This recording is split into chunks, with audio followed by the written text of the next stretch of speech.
പരിചയപ്പെടുത്തലിൻ്റെ ആവശ്യമില്ലാത്ത ഇടതുമുന്നണിയുടെ തിരുവനന്തപുരത്തെ പാർലമെൻറ്റ് സ്ഥാനാർത്ഥി ശ്രീ പന്ന്യൻ രവീന്ദ്രൻ നമ്മളൊപ്പം ചേരുകയാണ്. തുടക്കത്തിൽ തന്നെ ഇലക്ഷൻ്റെ ആദ്യഘട്ടം മുതൽ തന്നെ ഏകദേശം എനിക്ക് തോന്നുന്നു 3 ഘട്ടത്തോളം ഇപ്പോൾ മണ്ഡലത്തിൽ എത്തിക്കഴിഞ്ഞിരിക്കുന്നു. എങ്ങനെ കാണുന്നു ഇതുവരെയുള്ള പ്രവർത്തനത്തെ?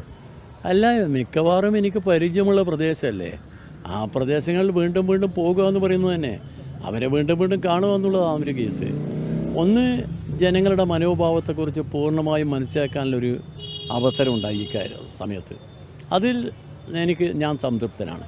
കാരണം ജനങ്ങൾ എങ്ങനെ ചിന്തിക്കുന്നു എന്നുള്ളതിൻ്റെ ഒരു പ്രധാനപ്പെട്ട ഭാഗമായിരുന്നു അത് വളരെ കൃത്യമാണ്. ഞങ്ങൾക്കൊരു കാര്യത്തിൽ പൂർണ്ണ വിശ്വാസമുണ്ട്. ജനങ്ങളെയാണ് പൂർണ്ണ വിശ്വാസം. ഈ ജനങ്ങളെ കാപട്യത്തിൻ്റെ മേലെ ജനങ്ങളെ മാറ്റിമറിക്കാൻ കഴിയില്ല. ഈ തലസ്ഥാനത്തെ ജനങ്ങൾ നീതിയുടെ ഭാഗത്ത് നിൽക്കുമെന്ന് എനിക്ക് പൂർണ്ണ വിശ്വാസമാണ്. ഞാൻ നേരത്തെ 2005 ഇവിടെ മത്സരിച്ച് അന്ന് ഞാൻ ഈ നാട്ടിലുള്ള ആൾ തന്നെയാണ്. പക്ഷെ നാട്ടിലുള്ള ആളാണെങ്കിൽ പോലും എന്നെ അന്ന് ചിലരെന്ന് പറഞ്ഞെന്ന് പറഞ്ഞാൽ വരത്തം വന്നിരിക്കുന്നു എന്നാണ്. പക്ഷേ കേരള തലസ്ഥാനത്തെ ജനങ്ങൾ പൂർണ്ണമായും എന്നെ സ്വീകരിച്ചു. നല്ല ഭൂരിപക്ഷം സ്വീകരിച്ചു. സമകാലിക രാഷ്ട്രീയം തന്നെ ആവുമോ ഈ തെരഞ്ഞെടുപ്പിന് ചർച്ച? തീർച്ചയായിട്ടും. എന്താ സമകാലിക രാഷ്ട്രീയം തന്നെ.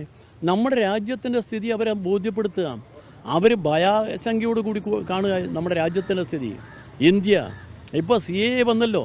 നമ്മുടെ നാട്ടിലാണെങ്കിൽ ഏറ്റവും കൂടുതൽ മതന്യൂനപക്ഷങ്ങളുണ്ട്. അവർ ഭാവിയെക്കുറിച്ച് ഇങ്ങനെ ആശങ്കയോടെ കാണുക. അവർക്ക് ഒരിക്കലും UDFന് അനുകൂലമായി വോട്ട് ചെയ്യാൻ കഴിയില്ല, BJPക്ക് അനുകൂലമായി വോട്ട് ചെയ്യാൻ കഴിയില്ല. പുതിയൊരു മുദ്രാവാക്യമാണല്ലോ മോദിയുടെ ഗ്യാരണ്ടി. അതിനെ എങ്ങനെ നോക്കുക? മോഡിയുടെ ഗ്യാരണ്ടി ആർക്കും അറിയാത്തത്? മോഡി പറഞ്ഞ ഗ്യാരണ്ടിയിൽ നമ്പർ 1 നിങ്ങൾക്ക് ഓർമ്മയില്ലേ? 15 ലക്ഷം പാവങ്ങൾക്ക് കൊടുക്കും, പണക്കാരെ കാശെടുത്തിരുന്ന. അതിനെന്താ ചെയ്തേ? പാവങ്ങളെ കാശെടുത്ത് പണക്കാർക്ക് കൊടുത്ത്. ഇപ്പം ലോകത്തിലെ 3ാമത്തെ വലിയ മുതലാളിയായി മാറിയാരാ? അദാനിയ. അയാളെ കയ്യിലാണ് നമ്മളെ പോർട്ടുള്ളത്. അയാളെ കയ്യിലാണ് ഈ വിമാനത്താവളം ഉള്ളത്. വിമാനത്താവളം നിങ്ങൾക്കറിയാലോ. വിമാനത്താവളം 1 ലക്ഷം കോടി ആസ്തിയുള്ള വിമാനത്താവളമാണ്. ആ വിമാനത്താവളം നടത്താമെന്ന് കേരളത്തിലെ ഗവൺമെൻറ് പറഞ്ഞു. നിങ്ങൾ പറയുന്നതിനേക്കാളും 10 കോടി നമ്മൾ തരാം. നോ, തരൂല്ല, നിങ്ങൾക്കതിൽ പങ്കെടുക്കാൻ പാടാന്ന്. അതാ കേന്ദ്ര ഗവൺമെൻറ്.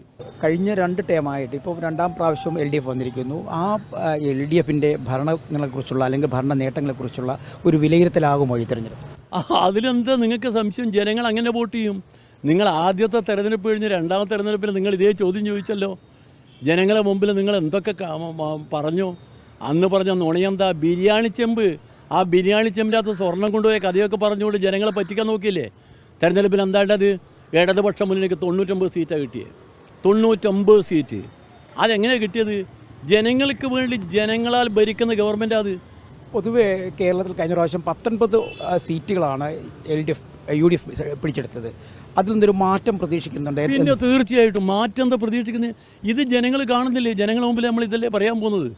ഈ പാവപ്പെട്ട മനുഷ്യന് ഉള്ള അനുഭവമല്ലേ വോട്ടായിട്ട് വരുന്നത്. അതുകൊണ്ട് അതിന് ജനങ്ങൾ തിരിച്ചടിക്കും.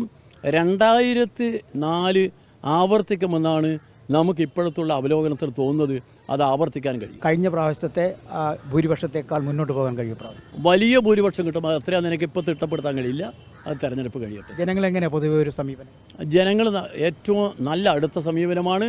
അവരെ നമ്മളോട് അനുകൂലമായി നിൽക്കുന്നു. അവരെ നിൽക്കുക മാത്രമല്ല, മറ്റുള്ള ആളുകളെ കൊണ്ട് നമ്മൾ സഹായം ചെയ്യാം എന്നുകൂടി പറയുന്നുണ്ട്. അതൊരു വലിയ അനുഭവം. ഈ യാത്രക്കിടയിൽ ആരോഗ്യം എങ്ങനെ സംരക്ഷിക്കും? ആരോഗ്യത്തിൻ്റെ പ്രശ്നം നോക്കണ്ട. ഒരു യുദ്ധത്തിനിറങ്ങുന്ന അവസരത്തിൽ ആ ബടൻ ആരോഗ്യമില്ല നോക്കണ്ട്. എതിരാളി ശത്രു വരുമ്പം ആ ശത്രുവിനെ നിഗ്രഹിക്കാൻ എന്താ വഴിയെന്ന് നോക്കണ്ട്. ആ ശത്രു സംഹാരത്തിനുമുള്ള പോരാട്ടത്തിൽ എൻ്റെ അസുഖമല്ല ഞാൻ നോക്കേണ്ടത്. എൻ്റെ പ്രതികൂല കാലാവസ്ഥ ഞാൻ നോക്കേണ്ട കാര്യമില്ല. പോരാട്ടത്തിന് മുമ്പിൽ വരുമ്പം അവിടെ വെച്ച് പതറാതെ ആ പോരാട്ടം മുന്നോട്ട് കൊണ്ടുപോകാൻ കഴിയണം എന്നാണ് എൻ്റെ മനസ്സ്. കാരണം ഞാനൊരു കമ്മ്യൂണിസ്റ്റുകാരനാണ്. വിപ്ലവകാരി എന്ന് പറയുന്നത്, വിപ്ലവകാരി മഴ കണ്ടാൽ സമരം നിർത്താം എന്ന് പറയുന്നത് വിപ്ലവകാരിയുടെ ഒരു തത്വശാസ്ത്രമല്ല. മഴയായാലും പെരുമഴയായാലും എന്ത് വന്നാലും നമ്മൾ വിപ്ലവം തീരുമാനം നടപ്പിലാക്കി നമ്മൾ മുമ്പോട്ട് പോകും. എല്ലാവിധ ആശംസകളും. Okay, thank you. തീർച്ചയായും സമകാലിക രാഷ്ട്രീയം തന്നെയാവും ഈ തെരഞ്ഞെടുപ്പിൽ വലിയ ചർച്ചയാവുകയെന്ന് തിരുവനന്തപുരം പാർലമെൻറ്റ് മണ്ഡലത്തിലെ LDF സ്ഥാനാർത്ഥി പന്ന്യൻ രവീന്ദ്രൻ നമ്മോടൊപ്പം പങ്കുവയ്ക്കുന്നു. തിരുവനന്തപുരത്തു നിന്നും JS ഷാനിനൊപ്പം D Binoy, Kerala vision news.